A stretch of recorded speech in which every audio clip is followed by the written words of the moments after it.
Gaur zeuretzako lur ontan datza, gure esker ona zutik, segidu daigun luze begira, zure betaurrekotatik.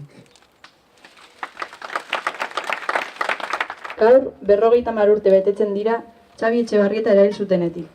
Murió abatido por la Guardia Civil el 7 de junio de 1968, en plena dictadura franquista. Gaurko, ekitaldi honek helburu argi eta zehatza du. Egiarantz arraun egiten lagunduko gaituen tresna argigarria izatea. 1978an Bentaundin hil zuten 23 urteko gaztearen erelketa testuinguruan jartzea eta herrian izan zuen eragina oroitzea. Askatasunaren aldeko borrokan bizitza galdu zuten guztien memoria ezin daiteke ezabatu, herri honen historiaren parte direlako. Memoria ezin da patrimonializatu. Memoria anitza da, guztion eskubidea eta erantzukizuna da. Lurperatzerik ez dagoen ahotsa zuena, askatasunaren ameslariak. Gora Euskal Herria askatuta! Gora! Gora herria! Gora! Gora Xabi! Gora!